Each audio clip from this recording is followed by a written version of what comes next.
Okay, I've had a major laptop earthquake here in the last couple of minutes, but I think I've got everything back up and running. Let me bring up my monitor there. Okay, it's actually still making sounds. That's excellent. Ooh, that is a nice Cheers moat. I think the only one that I've got in that ballpark is the one I've got from Jason Bullman's stream. And apparently I haven't been using it a whole lot lately because it has fallen off of my recently used list. Shame. So, going through my list yesterday of stuff that I haven't tinkered with yet. I was briefly considering finally running something off of this Mac to try it out, but I'm still a little gun shy on that. And I discovered that a classic fighting fantasy game was on sale for $2 on the Nintendo eShop. So who could say no to something like that? So I present to you the Warlock of Firetop Mountain. It's a reasonably recent reimagining that they did. I actually have it on PC, and I played it for a while there. I don't think it was Mac compatible, so I didn't play it as much as if it was on my regular system here. Wow, dyslexic-friendly font. That is definitely a more contemporary than the early 80s book. But we need a Warlock-themed font, as difficult as that might be to read. That'll probably teach me a thing. Screen shake is turned on. I like that.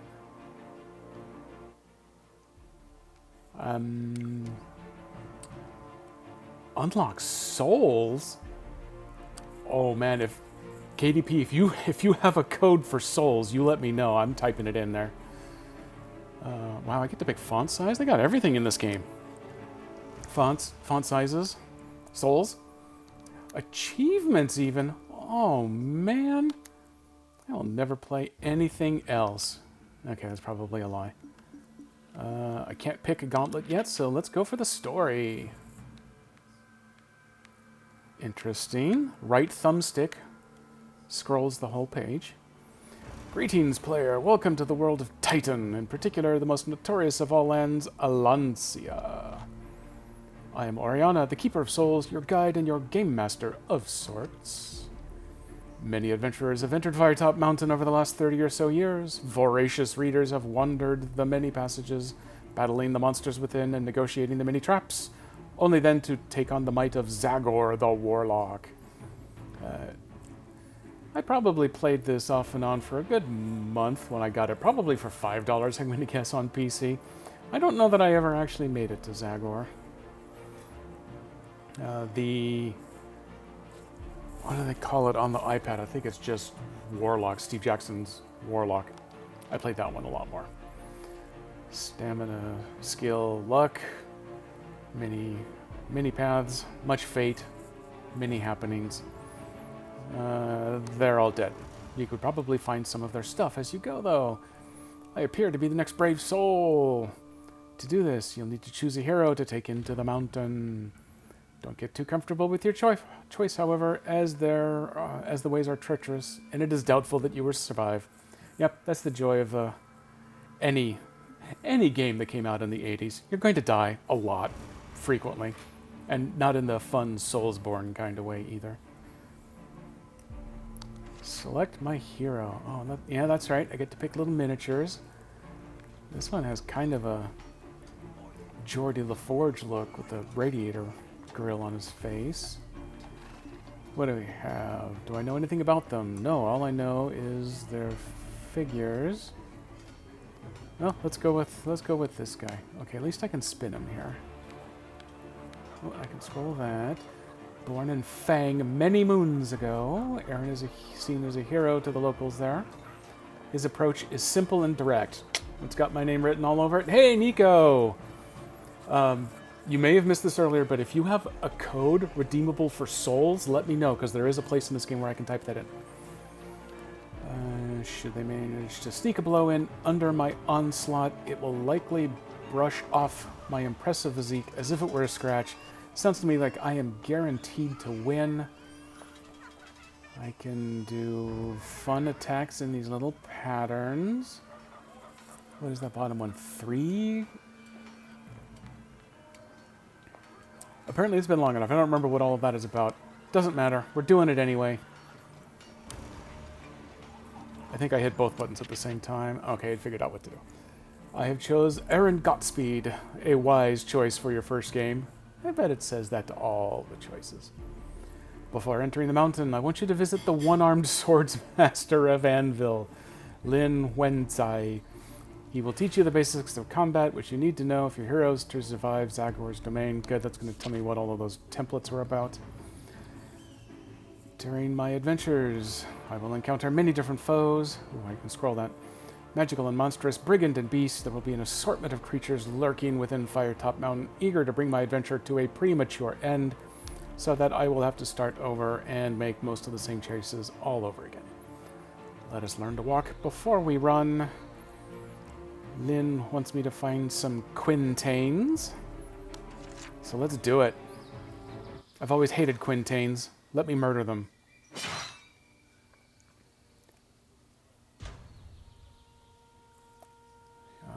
I can choose to move or attack by selecting a space. That sounds fair. Select move to advance toward the quintain. Oh, okay, so I used as... Okay, D-pad and left thumbstick. Let me change where I'm going, so... Okay, that worked out. After you select your action, both you and your opponent will play out their moves simultaneously. Oh, that does sound familiar. And that's where the templates come in. Move to the side to avoid the quintain's attack. Ha-ha! You'll never catch me.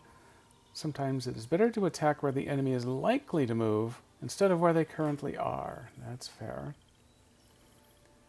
Jesse says hi from the donut shop. That is a good call. I was at a coffee shop a little while ago and I got pumpkin bread. They did not have donuts. There you go. There's my status update for today.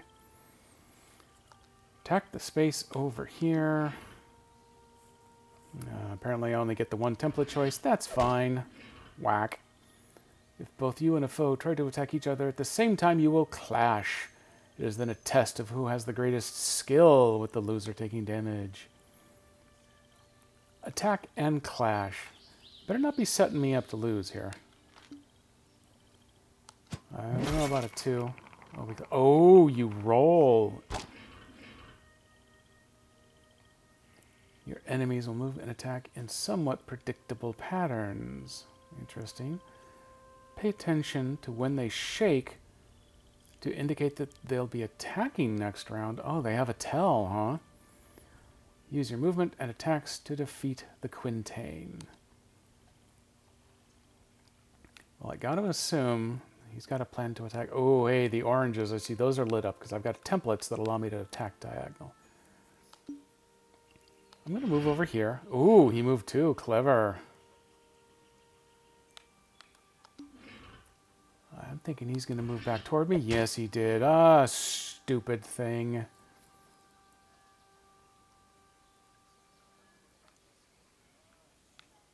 Okay, so he's changed his facing, but he jiggled. Does a jiggle mean he's going to try attacking me over here? Let's see. Oh, no, he attacked the wrong way. Well, that seems really dumb. Oh, okay. He got me. Okay, so this time he jiggled again. Okay. Oh, I got a free soul. Free souls. Continue. Uh-oh. Now it's a 2-on-1.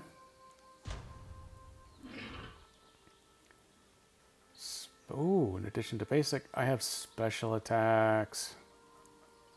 Several turns to recharge. Important to know. Defeat this pair. Oh, twin charge strike. Oh, okay, this is the template that was doubled. That lets me attack both of those squares. I don't want to use that one yet.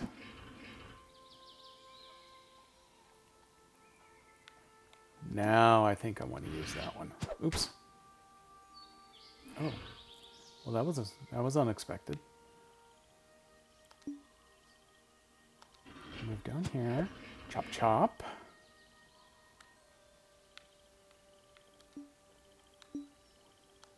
So, nope, nope. He got away on me.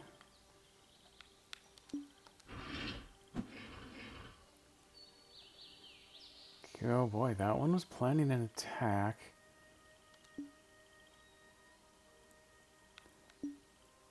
What does... no, Blade Storm isn't going to work, I don't think. What happens if I do this up here? Nope, I think these are all terrible choices, but at least I avoided the attack that way. Oh, hey, now we're cooking. Can I twin charge? Oh, well, I keep doing that. Ooh. Explosion. Gonna move while he attacks. He's probably planning to move away, but, well, I tried. And he's coming back and pop. Okay. I probably learned enough. Oh, good. It did decide I learned enough. Victory. Lost no stamina, gained 3 souls. Past basic combat. Keep an eye out for wooden benches like this one. Like what one? Oh, like that one. Rest ye here, weary traveler. Okay.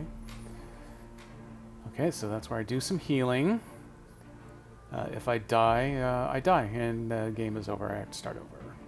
Take a rest. I got provisions. Provisions work best when at a bench. Okay. 3 resurrection stones. And then the benches become checkpoints. Okay. And I lose any souls that I've absorbed. This is where I leave you. Travel to Firetop Mountain. Hop, hop, hop, hop, hop, hop.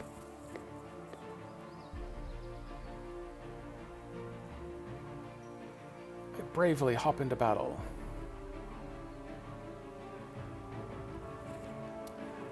I did notice as I was first loading this up right before I started the stream that the initial load took forever. So they are not optimized for loading things in this game.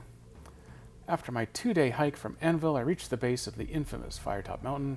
It has been a long journey from my home city of Feng, capital of the small but prosperous province of Chiang Mai, and host to the Trial of Champions.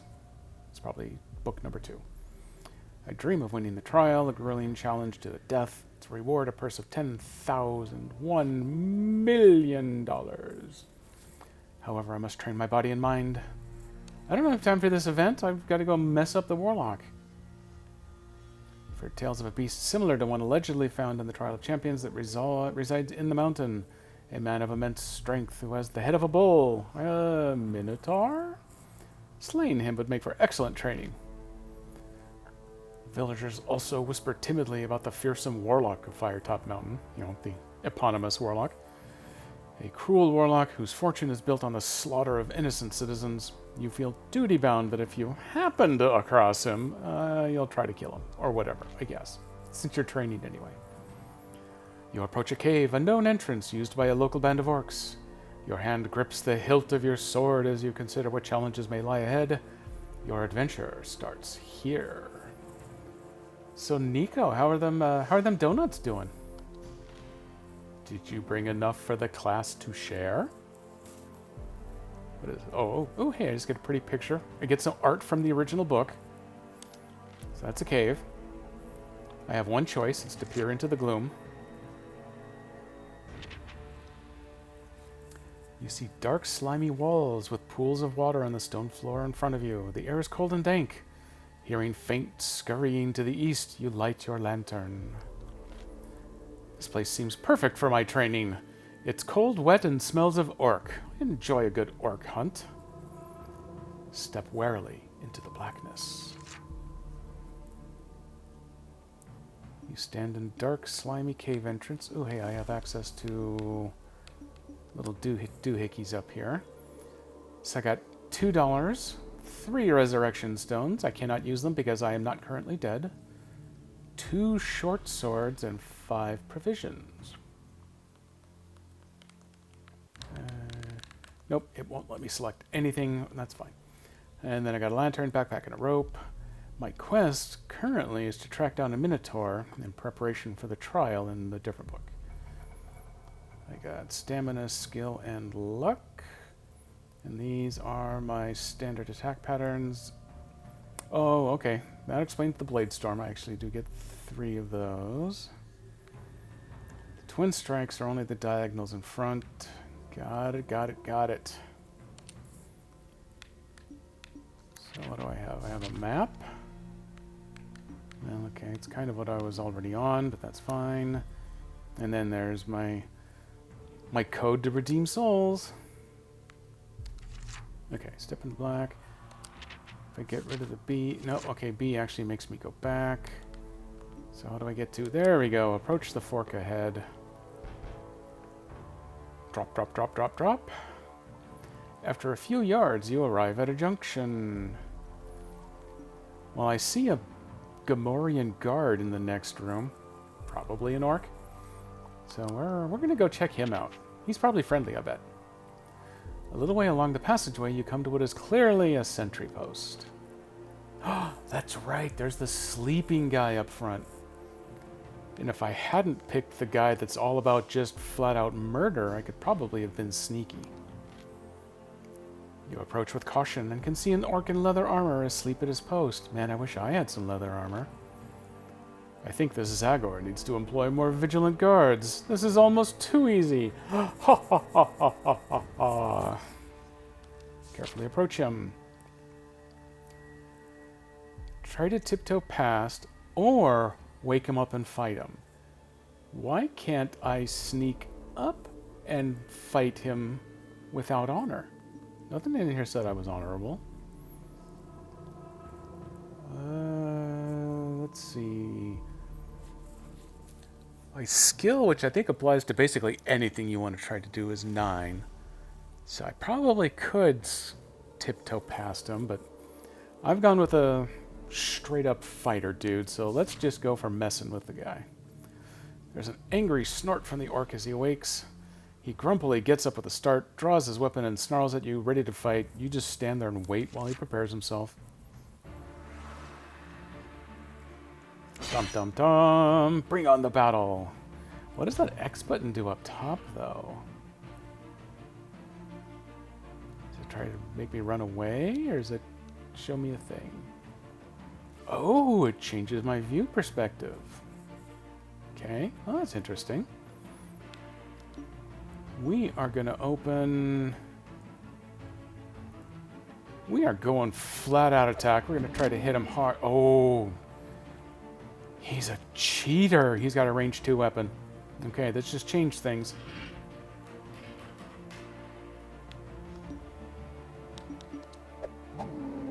Guess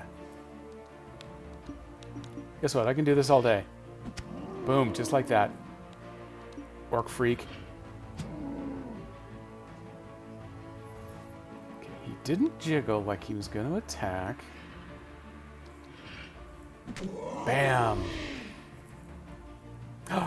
2 souls from him. He must have eaten somebody else's. Defeated the orc guard. I did get hit once for those 2 points of stamina. Okay, so I'm at 18 out of 20. But I gained souls. I still don't remember what souls are used for, though.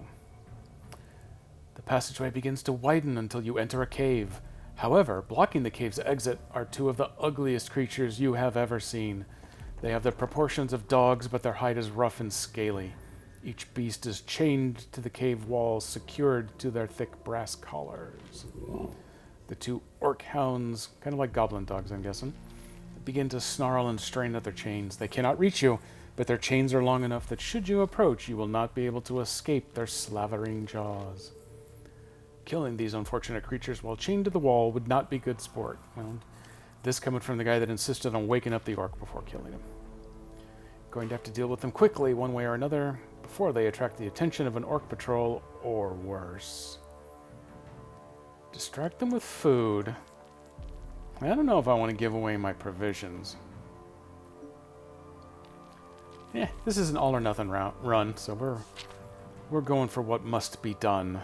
Draw my weapon, prepare to engage the orc hounds in combat. Because they are chained to the walls, their movement is limited. And look at that. There's actually crap in the battlefield here.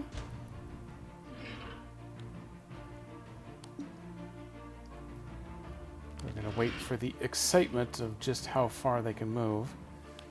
If they're both jiggling, they're both trying to attack. I have a suspicion they're gonna have a diagonal attack, just because the orc didn't.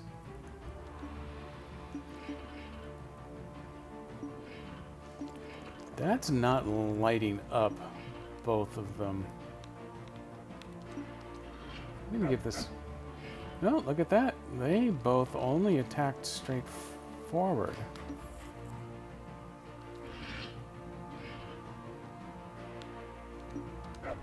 Ooh, he could bite before I could move. That is important information.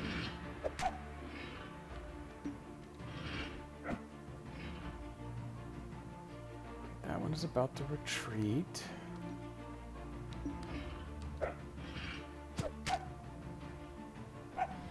Oof, got one.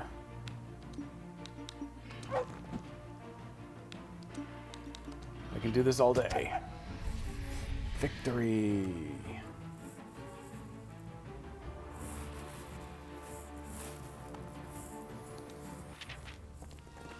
Okay, I only lost 1 stamina, but I gained 4 souls. That sounds like a fair trade.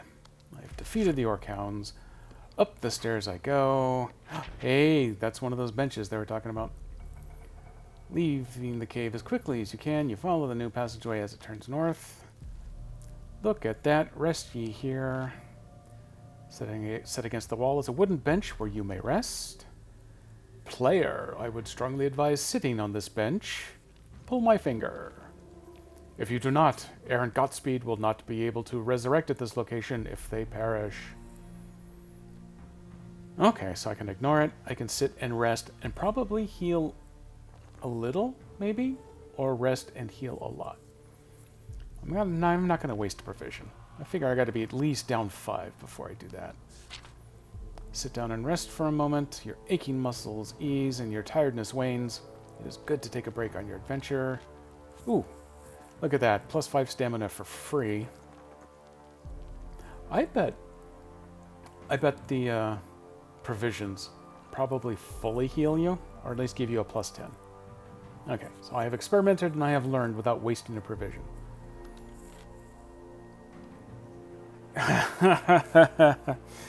I tell you what, if you pull my finger, I will definitely save the game. No promises beyond that, however. To your left, on the west face of the passage. Does my hand actually go to the left when I... Nope, it's mirrored over there. So it's my left hand, but it's pointing to the right over there. That's too much math, forget it. On the west face of the passage, there is a rough-cut wooden door. You listen at the door and can hear a rasping sound, which may be some sort of creature snoring. Can I scroll this out of the way so I can see? I want to see! If I hit B... Nope, it won't let me see no matter what. Let's tell you what, I'm opening the door. Maybe it's something adorable sleeping in here. The door opens to reveal a small, smelly room. In the center of the room is a rickety wooden table on which stands a lit candle. Oh, yes it does. Underneath the table is a small wooden box. Asleep on a straw mattress, groaning in the far corner of the room, is a green-skinned orc. He is a stocky creature with an ugly, warty face. He must be the guard for the night watch. Another sleeping orc. Maybe this place was not a great choice for my training because it's too easy. Steal the box without waking him, wake him up and threaten him, or bail out. I don't know that I fully understand his entire honor system, but I tell you what, let's see if we can put the skill to work here. We're going to try stealing this one. Oh, this is a luck test. Most of these games, if you test your luck and you succeed, you actually lose a point of luck. That's probably not how I wanted to spend this. I don't think I get a choice. Lucky 7. Roll they go. That's a really pretty animation. That is way more than 7. And I lost a point anyway. Damn it. Yeah, you take the box and creep out of the room. Hey, how come that one's locked? I want to pick that one. You clumsily jostle the table, waking the orc. I was going to kill him anyway. You tread carefully, but you accidentally knock the table, making a loud noise. The orc rouses from his sleep, yelling, "What? What's up?" And then you stab him in the brain pan. That's so cute. They actually put the table in the middle of the battlefield.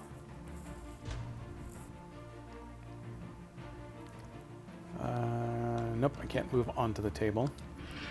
But I want to pirate onto the table. What are you going to do? You're going to attack the table?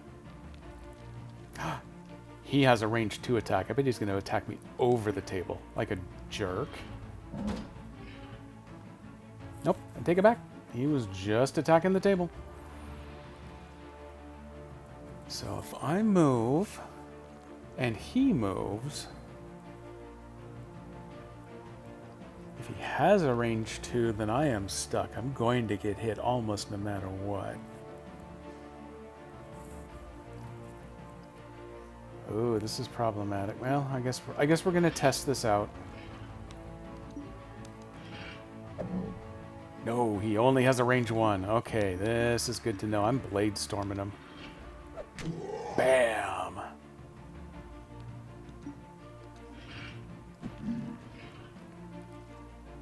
Oh, he's gonna try running away. Can I move onto the table? No, all I can do is attack the table. Which is fun, I'll give it that. Let me see if I can... No. Oh, my attack can't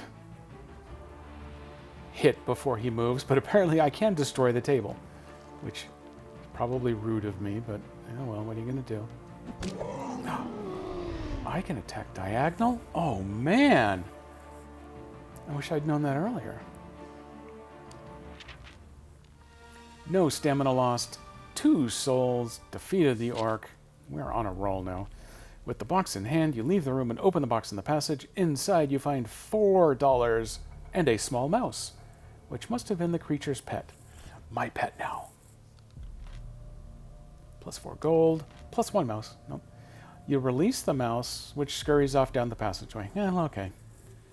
Be free, my little friend. You stand outside orcish sleeping quarters. Oh, yes, I do. Back to the passageway. Up we go. Here's another door. You arrive at another door. You listen at it, but hear nothing. Well, we're going in. There's no point being here if we're not going to pillage pretty much the entire place. The door opens to reveal a small room with a stone floor and dirty walls. There's a stale smell in the air. These are old adventure books. So it is not out of the question that you choose, hey, I'm going to walk into this somewhat innocuous room, and then there is an instant death inside. So, back to the wooden bench we would go, I guess. In the center of the room is a makeshift wooden table on which is standing a lit candle, again. Under the table is a small box, again. In the far corner of the room is a straw mattress, again. This time there appears to be no orc on it, though.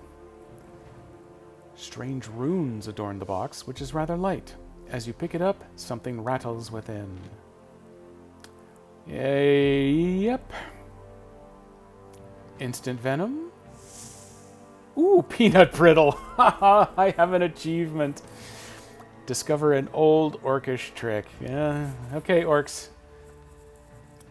Way to go, orcs. You got me. Happy birthday, orc man.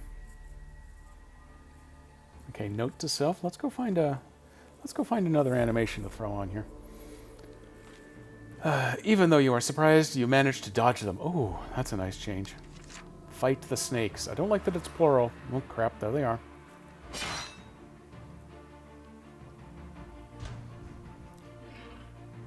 That snake is planning to attack the table? Ooh, goal!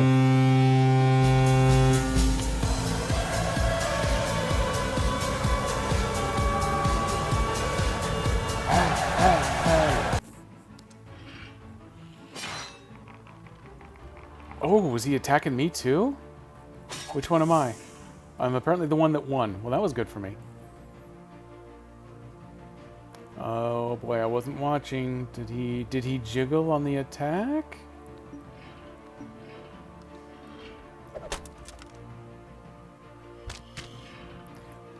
Everything about that one went wrong.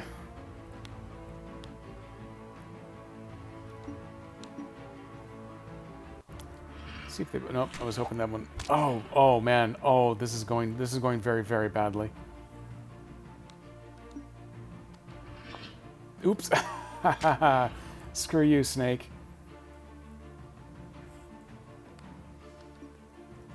Yeah, at this point, I just got to go for... Oh, man, I even missed that. Oh.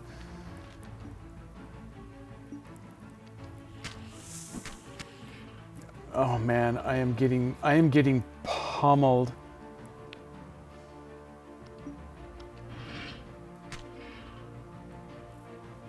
Oh, this poison is tearing me apart. Let's Blade Storm it. Ugh. Man, I need to get back to that bench, I think. 10 stamina. If I had 20 and I lost 10, I don't know where I got 11 from, but I guess I'll take it. I gained 4 souls. Oh boy, I learned a hard lesson there. I'm gonna make you the Snake Wrangler, KDP. They were both you. The box has fallen to the ground during your fight with the snakes. There appears to be nothing else inside it. It must have been a practical joke. Ha ha ha ha, made by one of the orcs. You decide to continue to head deeper into the orcs' barracks. Screw that empty room. Off I go. Stomp, stomp, stomp. I'm hoping that the poison wears off as soon as the fight ends. Great math game. I was told there would be no math in this game. That would clearly be a lie, of course. Ooh. I like the little map preview that you get. This is way better than the original books. The tunnel turns eastward and then splits. I tell you what, let's go northward because there's another door and there's something else that can jump out and surprise the crap out of me. Further up the passage on the west wall, you see another wooden door. You listen at the door and hear the worst singing you have ever heard in your life. Investigate the hideous din, or continue on up the passageway. I'm going to tell you what here. The only way you're going to learn what's in these rooms and what's horrible and what's okay for later plays is by checking out every single room as you go. You're going to die a lot, but that's the fun of the game. You know, who doesn't enjoy dying a lot? We're investigating. Who's this terrible singer? The door opens to reveal a small room. The room is dirty and unkempt.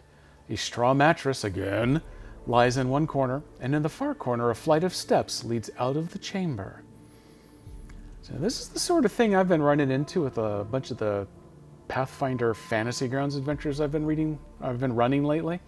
They give you these nice fluffy little descriptions about how delightful and populated the room is, and they leave out the fact that, oh yeah, there's a whole bunch of monsters here waiting to destroy you. In the center of the room is a wooden table, again, upon which a candle burns, again, lighting the room with its flickering flame.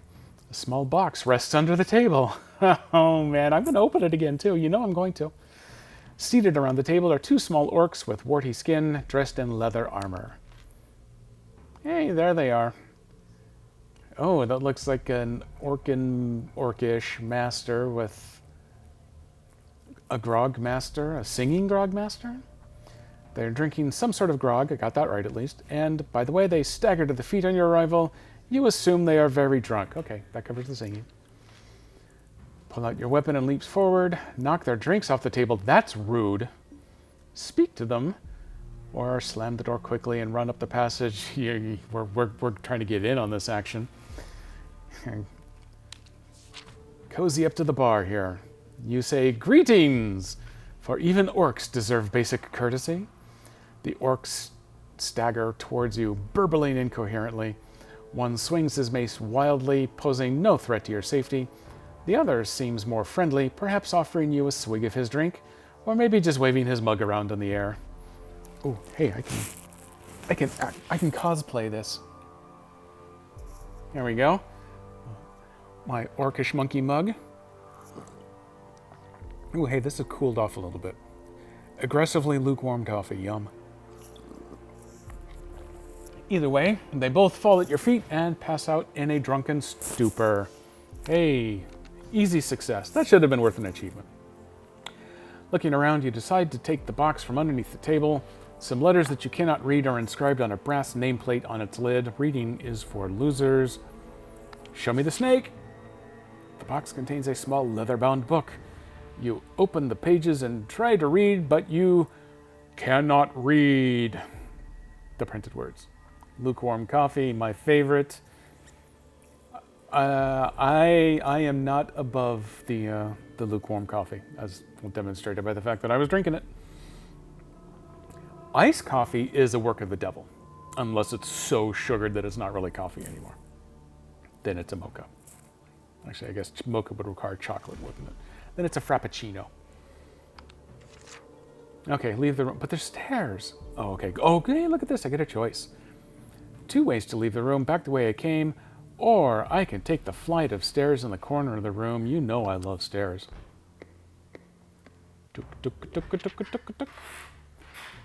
Climbing the steps, you finally emerge at the far end of a large room, as untidily kept as any you have entered so far. A large chair behind a solid-looking table suggests that someone, or something, of rank uses this room. On one side of the room is a wooden bench.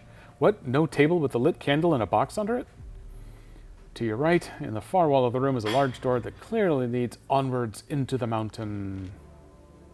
Oh, by the way, did we mention that there are actually monsters in the room? That's cool art. I like it. The original books would have all been black and white, but they've done some nice colorizing. Opposite you is a man-sized... Let me scroll back up here. Opposite you is a man-sized creature with a warty face, standing over a smaller creature of similar race. With the whip in his hand, the orc chieftain has been beating his servant, who was whimpering beneath him. Dollars to Donuts says that if you attack the... what do they call him? The chieftain, then the simpering servant will actually turn on you. But it's probably what we're going to do anyway. Threaten them, attack them, spring at the chieftain and hope his servant will aid you. Almost guarantee you he won't. Or pretend like nothing's happening here. These are not the orcs you're looking for and get out. I'm leaning toward threat here. I drink devil coffee that... okay. Usually with enough... Well, see, once you put sugar and cream in it, that's not really coffee anymore. But I have drank iced black coffee to feed my soul. My mother-in-law was big on the iced coffee. So at least I have some exposure to it. But generally, I would rather it have kind of be sitting at a room temperature than be iced. There's just something weird about it. Unless it's cold brew, and then we're having a whole different conversation. Cold brew is far superior. Rather than just rush you to attack, I'm going to threaten them and see how the chieftain reacts. With the fiercest look. Is that fierce? Or is that just squinty? On your face you can muster, you storm over to the sniveling servant and his bullying master. Cowards, the pair of you! You roar. Why not face a real challenge? You punctuate this with a swing of your weapon in the air. Whoosh, whoosh. So they laugh and then push the button that drops me into a bottomless pit. The 2 orcs are clearly scared out of their wits by your fearsome threat. And it's in bold, so it must be a trait I have. The chieftain is nothing but a bully, while the servant has already suffered enough. Seizing the opportunity, he bolts out of the room, leaving the chieftain alone with you. Having no desire to be left alone and outmatched, he runs after his servant, calling him an assortment of colorful orcish names as he scrambles out the door. I tell you what, after that bad taste in my mouth from those snakes, I'm okay with not having to kill a couple orcs. Left alone, you decide to examine the chest in the room. It is of sturdy construction, made of strong oak and iron, and it is firmly locked. Leave it and go south is not a choice. Leave it and go through the north door, let's be honest, that's not really a choice either. We are going to try to bust our way in. Please don't suck. The lock was obviously inadequate. It flies off and lands on the floor several meters away. Oop, that's how you know that's English. You lift up the heavy lid, and your eyes widen as you see the gold sheen coming from within. A fair number of gold pieces are inside. Fair, you say? I'd say it's fair if it's like 200. In one corner lies a small black bottle with a tight glass stopper containing a liquid of some kind. Ooh. But as you are admiring this treasure, you hear a soft click and wince in pain as a small dart shoots forward into your stomach.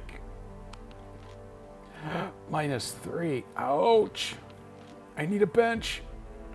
You sink to the floor. You pull the dart out and decide to bandage the wound. This gives some relief, but you are still weak. You decide to take it easy and examine the contents of the chest. As long as I'm lying here in a pool of my own filth, I may as well see what I got.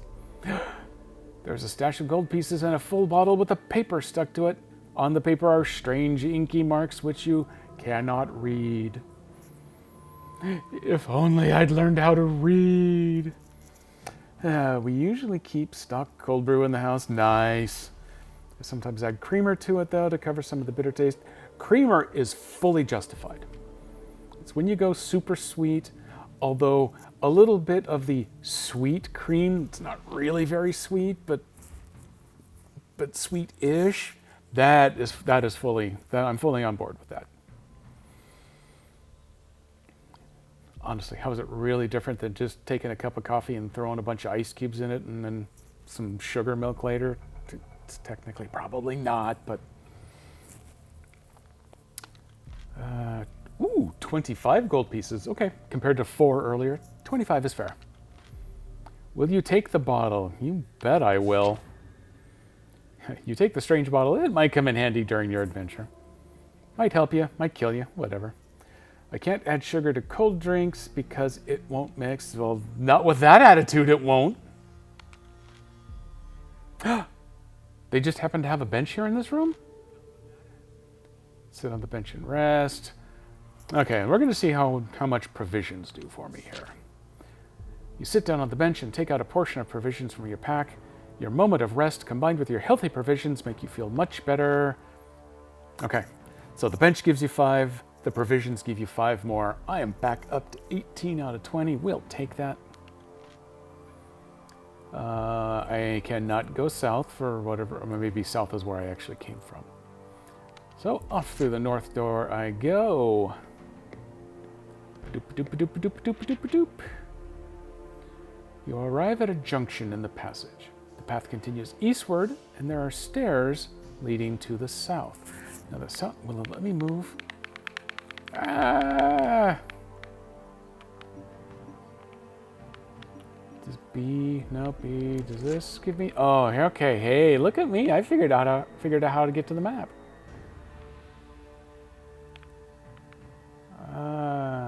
Okay, so there's stuff that I missed by going around the long side. That's not a surprise. Yay, strange bottle. Yeah, everyone drinks out of strange bottles. There is a super looking logo on the floor. That's probably where I really want to go.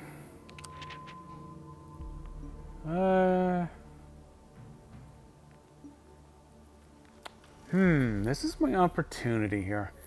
We all know there's no chance of making it all the way to the finale on your first run through. So maybe, do I look at experimenting? See what else is in some of these entry areas? Or do I just keep blaring ahead? Usually you got to do these 4 or 5 times before you even come close. We'll just save that for the next pass. We'll head over here and stand on this skull. You arrive at another junction in the passage, east or north. Well, they're spending a lot of time dropping in components up north, so I don't want them to feel like they've wasted themselves. So let's go see what's up here. Experimenting. Yes, that's what we're calling it. That's what we get paid for. The passageway leads into a square dungeon chamber. There are 2 doors on the eastern wall and 2 in the western wall. On the opposite side of the room, another passageway leads away north. The first door to the right is well used, and putting your ear to the keyhole, you listen and hear a man screaming for help from the inside. I say it's a trap. Before deciding what to do next, you listen at the other doors as well. Now, let's see, does this let me... Nope, that does not let me go look at the map first. From behind the second door to the right, you hear a thumping sound on the wood. Hello? Hello? Not funny. Open door. Did an orc get locked into his own jail cell? The first door on the left is made of solid metal. Listening at the door, you hear the sound of tortured screams coming from within. Putting your ear to the second door to the left, you hear nothing. The orcs have obviously imprisoned some unfortunate souls. It is my duty to help them. Now, may I see the map now? Okay, yes I can. I'm guessing the one that looks like brown wood must actually be the metal one. No. No, the red one must be the metal one. No, I'm confusing myself between what's wall and what's door.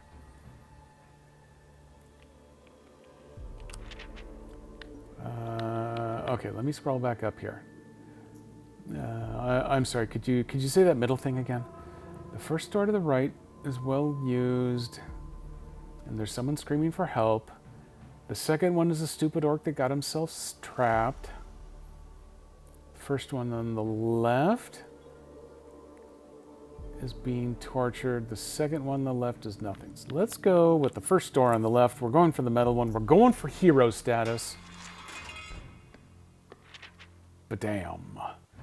The door is not locked and opens. The room in front of you seems to be a small torture chamber with various torture devices around the walls. In the center of the room, two small hunchbacked goblins are having their fiendish way with a dwarf who is tied to a hook in the ceiling by his wrists. The two hunchbacks are poking and cutting him viciously with their swords. It's rare that the Forever GM actually gets to play, but when he does, he plays a dwarf, so I'm saving this guy. The dwarf lets out a final scream and falls silent, eyes closed. I am apparently not going to save this dwarf in time, but I'm going to avenge this dwarf. His captors make disappointed noises and look around angrily at you as if it was your fault that the dwarf has collapsed. Close the door, pretend nothing happened. Murder hobo. Give the dwarf a jab with your sword and put on an evil laugh. Nope. We are going murder hobo. You will pay for this, vile scum, you cry as you leap at them with your weapons drawn. Your quick reflexes take them by surprise and they give a loud shriek. A skill point? Neat! But since I'm at 9 out of 9, do I go to 10 out of 9 or is it just thrown away? Thanks, game. Readying your weapon, you dive into battle. Fight them to the murderer death. Oh, that is a lot of blood coming out of that dwarf. He'll probably be okay. Okay. That one's jiggling. The other one maybe wasn't. I've already not paid enough attention. Damn it. Ow.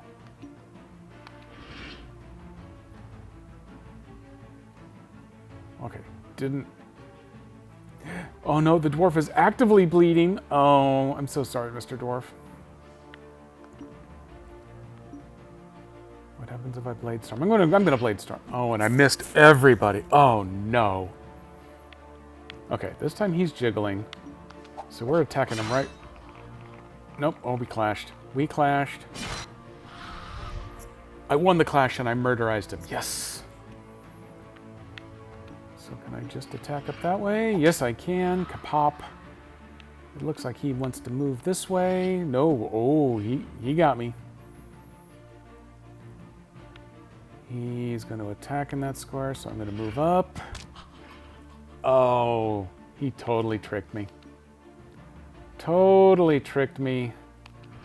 And nope, that did nothing. That was useless. Way to go, me. He didn't jiggle, so if he doesn't attack... I don't know where he's going to move, but okay, he's going to move that one. Now he's coming for the attack. Let's see... He attacked straight into my space, so I'm going to go with that. Yes, called it. And he tried to move. He couldn't do it. Kablam. He's nuked. 19 souls. I've got a nice collection going. Lost 4 stamina. Ow. But gained 4 souls. Defeated them. You cut down the dwarf. With the last of his strength, he opens his eyes, looks at you, then looks downward. His eyes close again, and this time he breathes his last. You gently rest the dead dwarf on the floor. What do you do now? Rummage his pockets. Oh, I want to do both. I really, really want to do both. He looked downward. So he's telling me I need to go rummage his pockets. He's got something good for me. With his dying breath, he's bequeathing something to me. It's my responsibility. You feel that you haven't much time to search the dwarf before your presence will be noticed, or the goblins will be missing. Search his beard? Well, that's rude. Look through his tunic. Check his feet. He was looking downward. We're going, well, he's kind of short to begin with, so we're going straight to the feet. He's got something in his boot. You decide to search the dwarf's boots. He says he needs to be pickpocketed. He's begging for it. He was asking me to.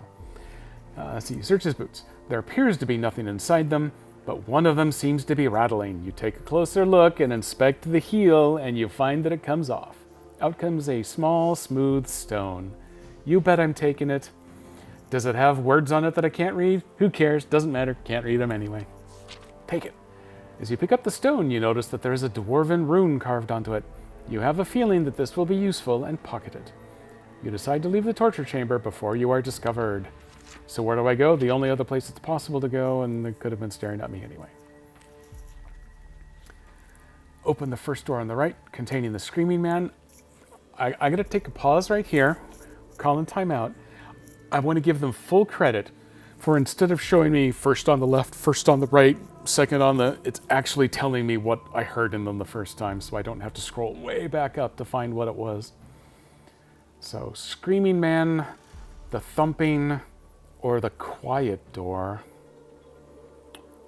Oh, that is an interesting choice.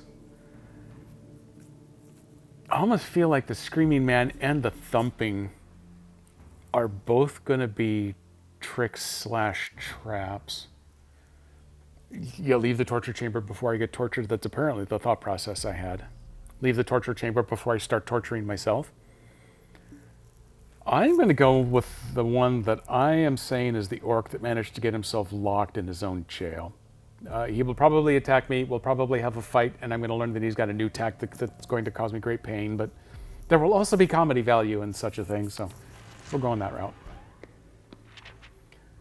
Oh, I haven't read it yet, but I see 2 large things in there. As you approach the door, the banging gets louder and the bolt starts to shake. Come on, Nurk! Let out! Waken up! Sliding back the rusty bolt and opening the door, you come face to face with a panicked-looking goblin with a horrific creature closing in behind it.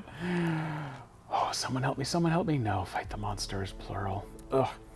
Slime beast, run! Squeaks the panicked goblin and lashes out at you. The toad-like slime beast joins in on the fray, opening its wide mouth. It is full of long spiked teeth. I have made a mistake. I'm in danger! That's the button I need next. I get the full 3x3 map for this one. Okay, the slime beast has just registered a jiggle like he is going to attack. Oh, I am in danger. I'm gonna try moving here. Phew. Okay. The goblin is attacking. He is moving. Blade storm. No, I'm gonna guess his plan is to move straight forward. I'm going with great strategy here. I'm throwing out the diagonals. I think I'm going to hit them both. I'm putting my money on it. Final answer. Pow. Oh, and I got the free movement, which worked out because the goblin was coming for me. Damn. I was glancing over at chat, so I didn't notice who was attacking and who wasn't, so I'm going to hold my breath. Oh, yep. Okay, you got me.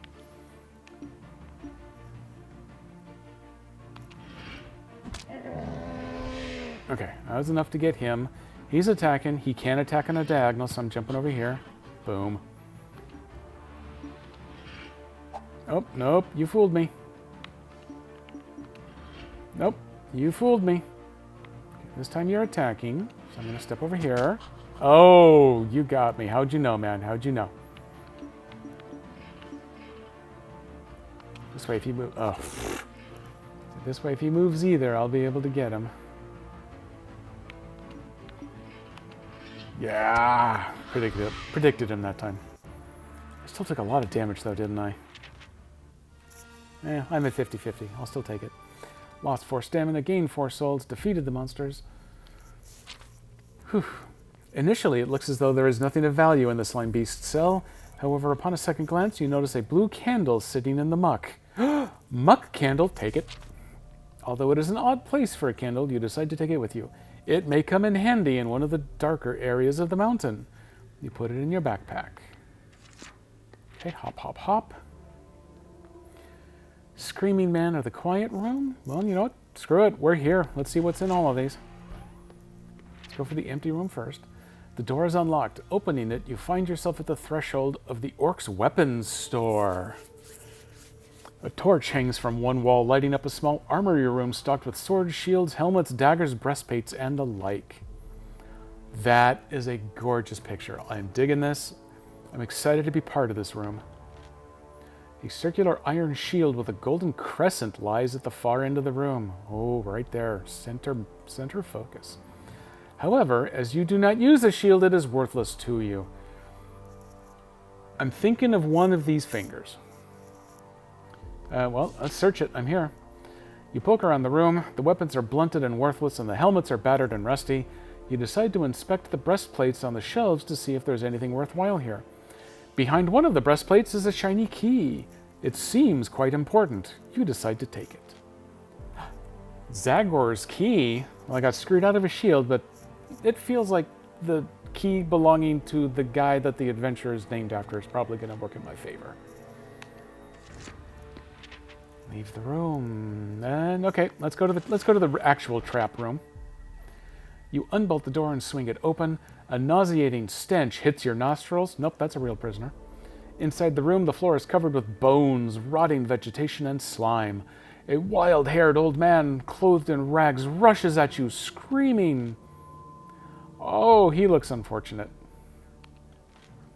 His beard is long and gray, and he is waving an old wooden chair leg. Is he simply insane as he appears, or has this been some kind of trap? Threaten him into submission, shout at him to calm him down. I do not understand the logic of that one, so that's what I'm going with. You shout, "You are freed, old man," at the top of your voice. Instantly his ranting cease. He stops dead in his tracks and sinks to the floor, weeping loudly. Oh, I made him cry. As he gradually composes himself, he thanks you many times. Many years ago, he was an adventurer like you in the search of the Warlock's treasure. He was captured by the orcs and thrown into his solitary cell as a sort of pet for the creatures. I feel for this once great warrior. These orcs have no respect. No honor. You ask him for advice, but he says he knows little. He advises you to pay your respects to the boatman. Always good advice. He tells you that you must pull the right-hand lever on the wall ahead to open the iron gate at the end of the passage. He has also learned that the keys to the boathouse are guarded by a man and his dog. There's a boat inside the mountain. You shake hands, and he leaves. This is the age of the Rona, so we're just going to fist bump. I was once a warrior until I got old. Well, that's what happens. So, there's only two kinds of future warriors: old and dead, and retired, and repurposed, and alternate careered. I think that's the 6 types. +1 luck. Oh, hey, I got my luck point back. Well, that paid off. Leave the filthy cell. And now I have no choice but to leave the chamber. There's someone who's just been casually waiting on the other side of the bridge for me this whole time. Exiting the dungeon, you hear the sound of water ahead of you and make out a grilled portcullis at the end of the passageway. The game's over. I won. That's probably it. Before you can reach the portcullis, you will have to cross a bridge that passes over a gully of gargling, brackish water. You suspect it might actually be a sewer, judging by the smell rising for it. Well, hey, what room here hasn't been? Make your way towards the bridge is the only option that you have. Let me take a quick look here. Oh, hey, now that I'm actually in the adventure, I can choose to resurrect even though I'm not dead. I still have multiple short swords for some reason. Thank you for the luck bit. That was well played. I can use provisions at any time. I would keep that in mind, but I will not remember it. Bottle of unknown liquid and a rune stone and a blue candle and Zagor's key. Hey, I got fun stuff working here. I wonder if this applies. I can learn new attacks. Okay, well, me and my brand new 3-leaf clover are making my way to the bridge. As you make your way towards the bridge, you pass some goblins, which appear uglier than all the creatures you've encountered so far. Did they see the slime creature? Or the crazy old former adventurer? The instant one of the goblins catches sight of you, it gives a screech of surprise and runs at you with its short sword drawn. Kill! Kill! It shouts, drawing the attention of 2 other goblins. They all attack. Oh man, a 3-on-1. Dun dun dun! Fight! So what is the point here? Why is this? Why is this an option? Why does the camera move just that little bit? Oh well, I guess I will never know. Oh hey, look at me. I can actually change my facing. I don't know what good it does, but I've learned a thing. Oh, when it throws out these templates, I bet my facing is what actually determines where they're going. Man, I'm still learning. You gonna move? No, he was making the attack. He changed his facing, but they're all acting like they're gonna move. This is weird. You guys are freaking me out, man.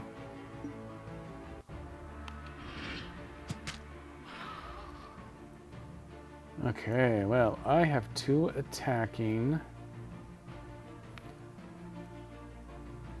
I'm betting that they're going to attack where I'm standing. This other guy's probably going to try to move where I'm also going to try to move.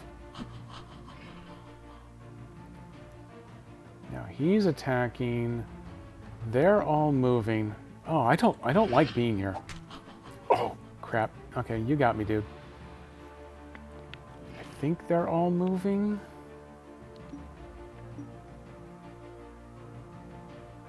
I'm going to try it. Well, I tell you what, that is not what I expected, but I will take it. One's attacking, but not both. Oh, hey, he guessed I was going to move the other direction. That was clever.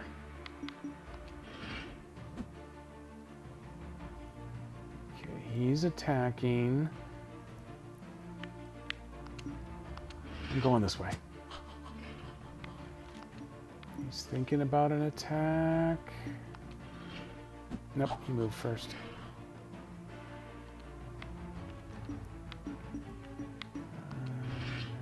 Oh, okay, I got a hit on that one. They are both moving. Interesting. Let's Blade Storm it. Okay, got a little more.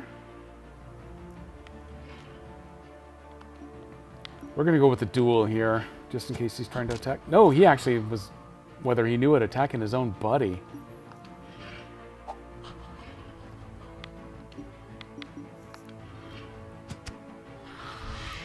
Victory!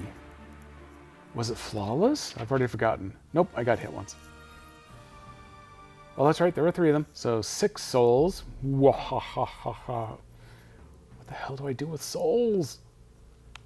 You've defeated the goblins.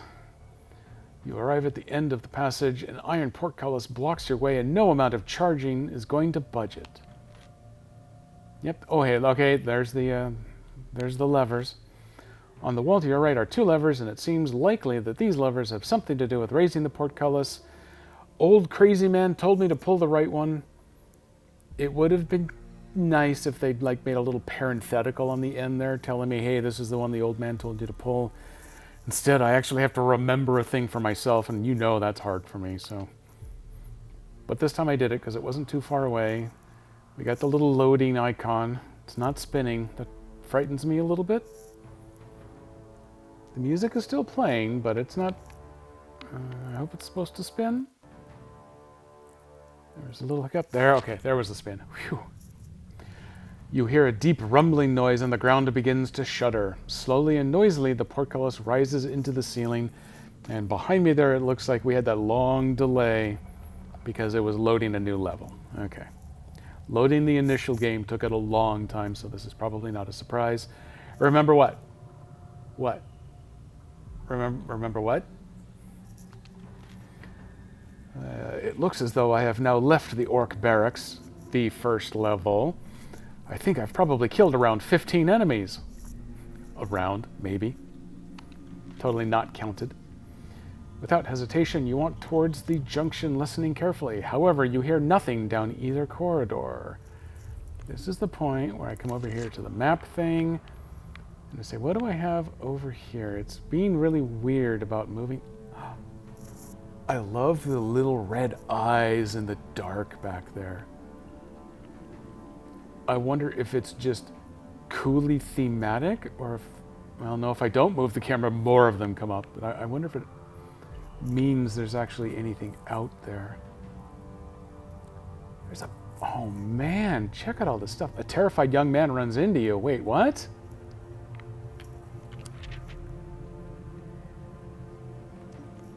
Well, it doesn't say anything about that here.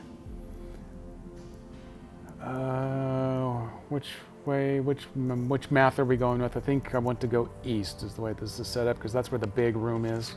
There we go. Oh, hey, look at a bench, too. Cautiously, you creep along the passageway. After a short time, you reach a fork in the path with the path continuing northwards. Eastwards, you can see a broad stone bridge. Rest ye here, weary traveler. Boy, am I going to. At the fork, there is a bench of solid wood, and above the bench, a plank of wood with odd scratches, which you cannot read. You know what? I did read. Hey, be careful, kids. So is that the kid that the map said was busy running into me, or am I the kid? Either way, I don't think either of us are really going to be careful about anything. We are going to go for the 10-point restore here. Sit down, bust out my my provisions, moment of rest, and I feel much better. 10 points back. 10 points to Gryffindor. And crap, I've already forgotten which way is who, what. Eastwards is the bridge. You know what? I want to go see this bridge, because this definitely looks like the sort of thing that me and my multiracial companions would probably get killed on by orcs chasing us. Oh, the kid that ran into me? Well, yeah, if the kid was even real, I have yet to find any evidence of it. Hashtag kids aren't real.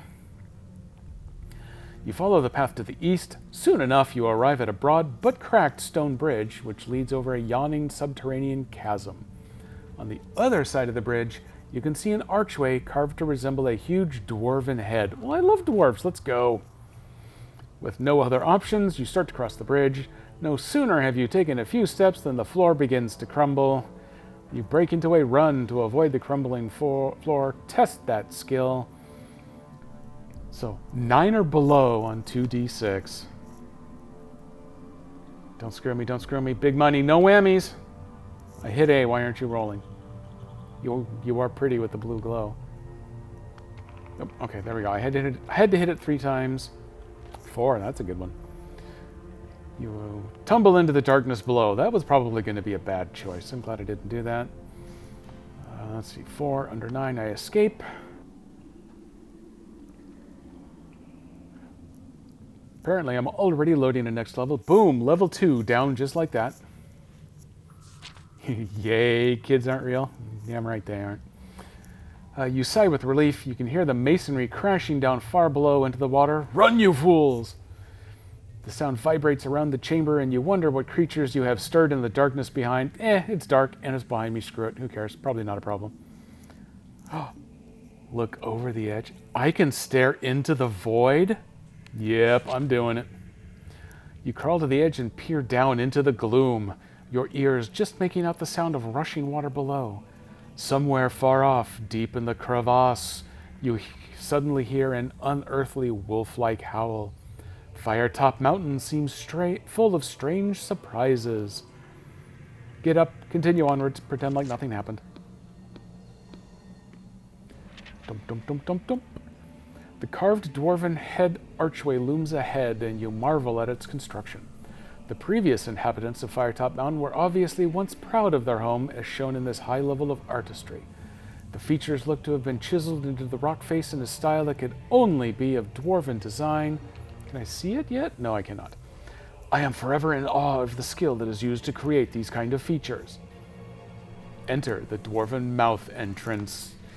I'm not going to say that phrase again. You enter the dwarven entrance hall. It is everything you expected, lined with tall stone columns that stretch into the darkness, intricately carved in the image of dwarven heroes of old. It's gorgeous. It's a lot of war detritus on the floor. This stonework is incredible. I really admire the stern expressions. About halfway down the hall, you notice a path that leads off to the left, behind one of the statues. Ooh, excitement. Do I go down the hall? Do I take the path? Well, I'm here to explore. Let's sneak around behind, see what's back over here.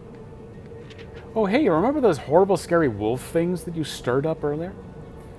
You reach the ruins of what looks like an ancient bridge spanning the crevasse, long since collapsed.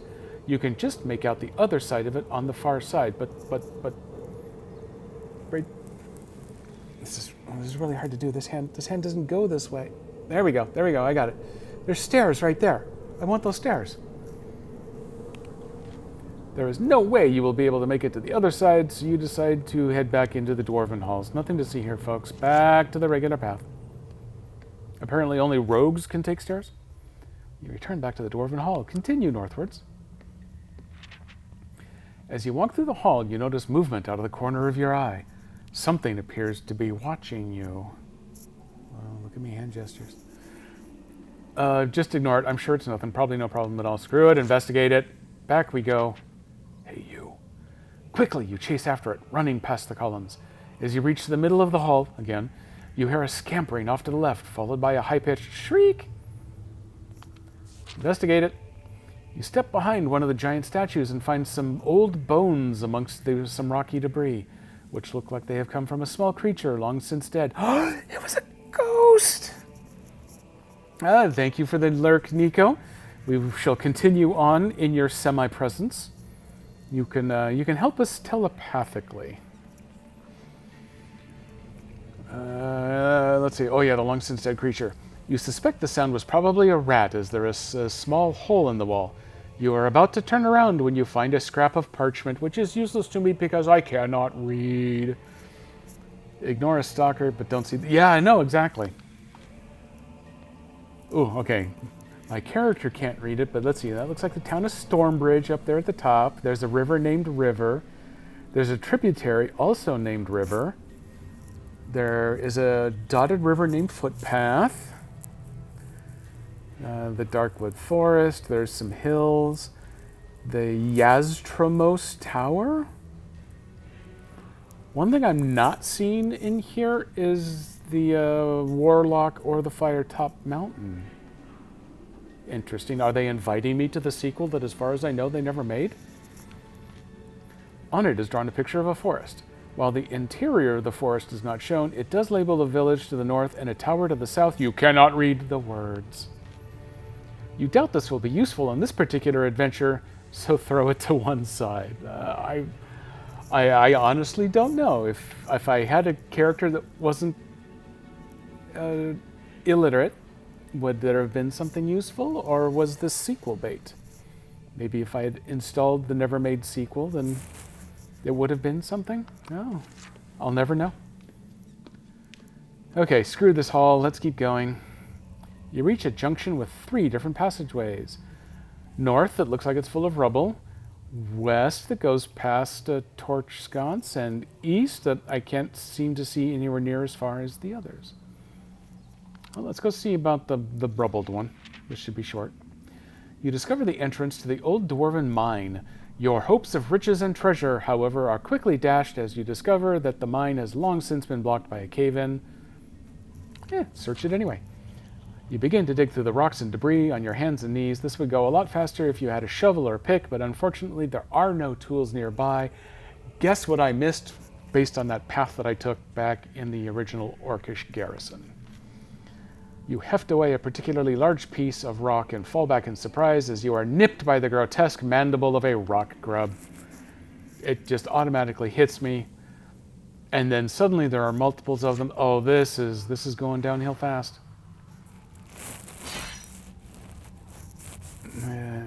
Okay, rock grubs. Those are gross. I do not like this. So the one next to me has an attack planned. Is he clever enough, though, to attack on a diagonal ahead of me? No, he wasn't. Okay, I'm gonna do some fancy dodging. Wait, I want to rotate that way. Okay, I think I got the hang of this. Yeah, now that goes where I want it to. Oh, ooh, that was nice.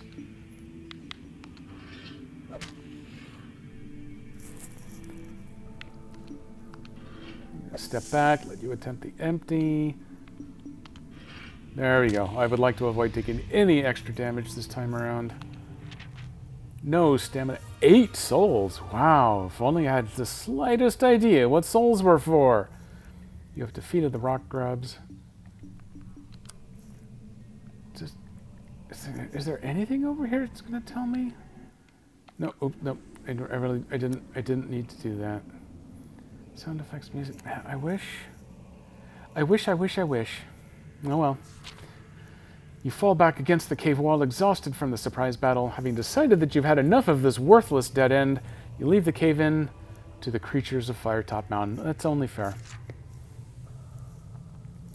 So the western passage or head east. In lieu of an actual plan, I'm thinking about going the west just because it has that nice little torch sconce there. It looks like there's some dirt path maybe. I don't know. Dirt sounds fun, so let's just go this way. Oh, it got me. It put in fancy hallway on top of the dirt. You enter a wide corridor decorated with large dwarven statue carvings. They are beautifully carved and look as though they could come to life at any moment, foreshadowing. Nearby is a dead goblin. It looks like it has been completely crushed against the wall, and quite recently at that. Okay. I do not trust those statues. You and me, both, brother. You begin to walk through the hallway when suddenly you hear a quiet click. One of the statues begins to move. Its head turns left and right, searching for any sign of life. But how on earth will you get past it? Everyone stand still. Its eyesight is based on movement. There appears to be a message carved in dwarven runes on the stone floor. Damn it! Drink a potion of invisibility. If only I could read my potion. Attempt to avoid the gaze or hold out a runestone. Well, you know, it's dwarves and dwarf stuff is all the same, right? Oh, God, I'm a racist barbarian. You take the runestone you receive from the dwarf out of your rucksack and hold it out. The rune on the stone begins to glow intensely. The dwarven statues deactivate and become still once more. It seems there is no longer any danger in this room. Oh, the benefits of racism. Perfect. Cautiously, you step forward in front of the statues. Nothing happens. Breathing a huge sigh of relief, you continue through the room and soon reach the other side. What a dwarven genius. Having escaped from the dwarven trap, you press on ahead, continue westwards.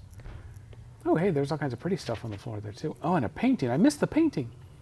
The tunnel skirts around the edge of the subterranean chasm. It seems that this chasm is much larger than I first thought.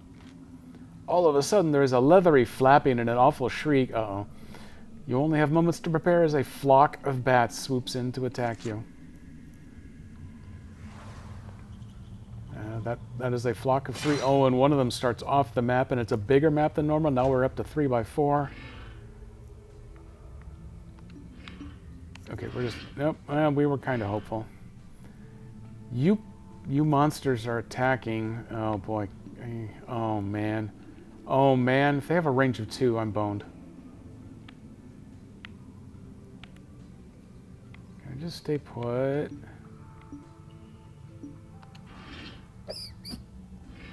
Oh, okay, nice. They can attack on the diagonal.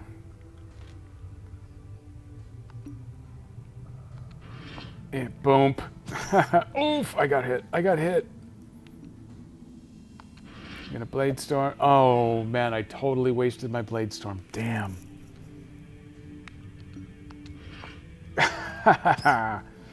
Screw you, stupid bats. Hang on, I gotta shift here. Let me move some stuff around. Oh, look at that, a straight on shot. That's kind of, okay, I guess I don't do that because I can't quite make out the monitor over there. Oh. Sure. Oh, okay, he worked out. I think there's lots of movement going on. Can't blade storm yet, so at least let's do that one.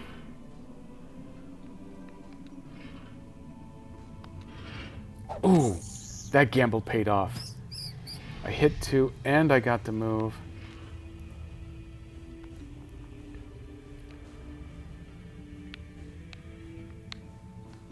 Oh man, okay.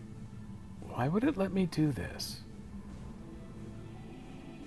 Maybe I could push them backwards if there was a square there? That seems risky. It seems like it might even be a little more than risky. I'm going to go ahead and move back here in case he attacks diagonal. He did not. I can do that.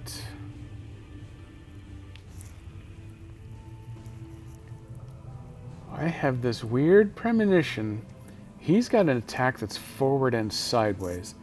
And if he's facing this square, I bet he attacks both of those empty squares. So I am going to go for a straight attack. Got it. And I'm going to do the same thing now. No matter which square of these he moves to. Pop. I am smarter than a bat. Or 3 of them. Victory! I did lose 1 stamina, but I gained 12 souls out of the deal. You have defeated the bats.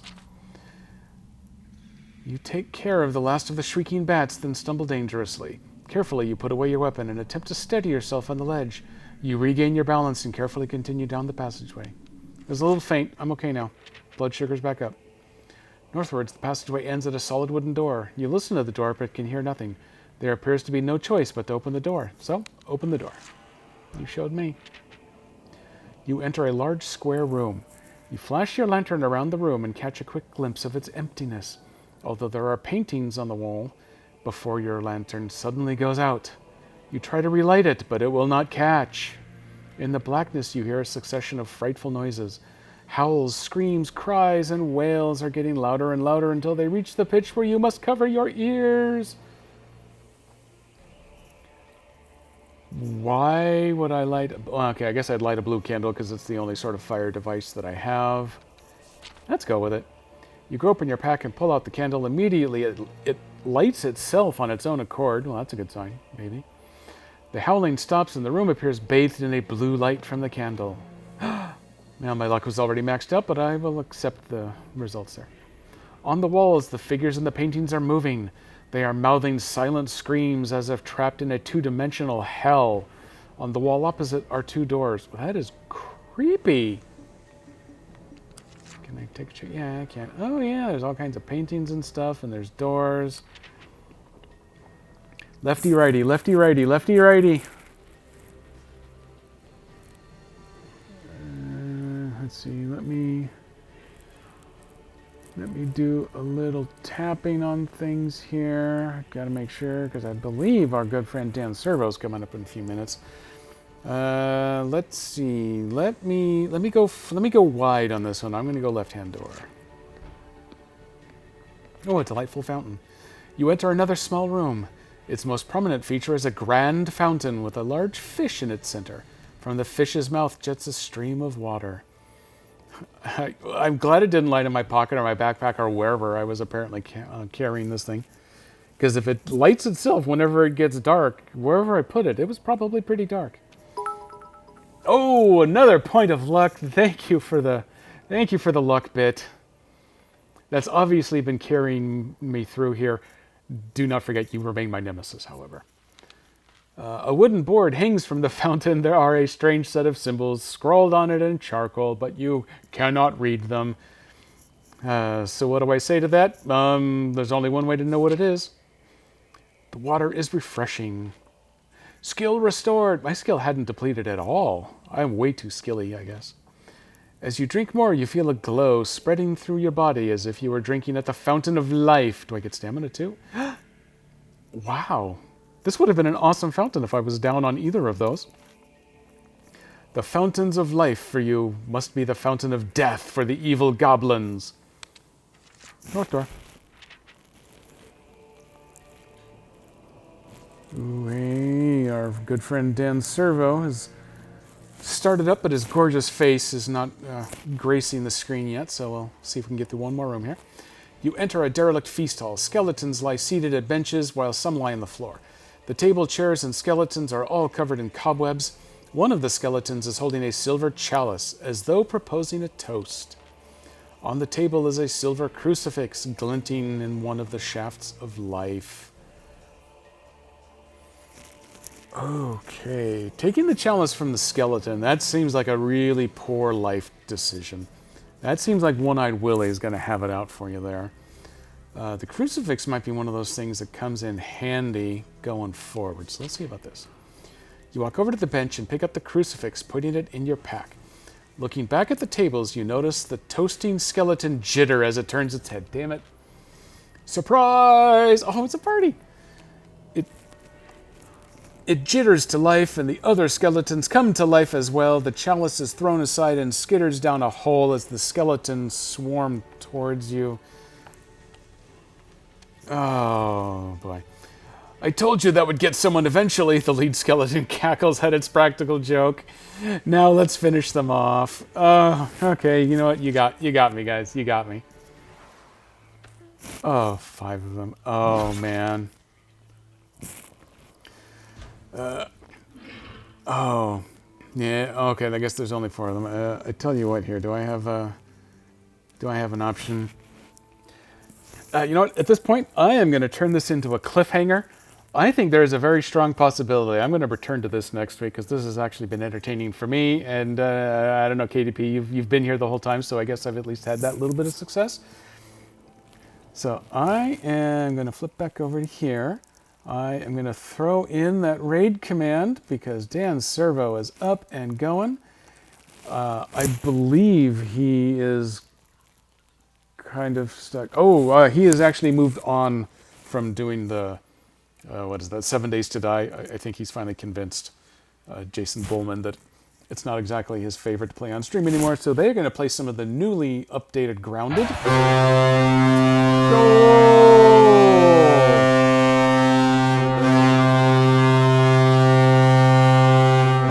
Got to be respectful and let this go ahead and finish. Oh, I can see around it. Okay.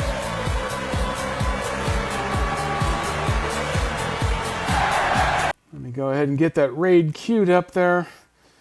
So far, it looks like yeah, you may be at KDP. So thank you for coming along with the ride with me today.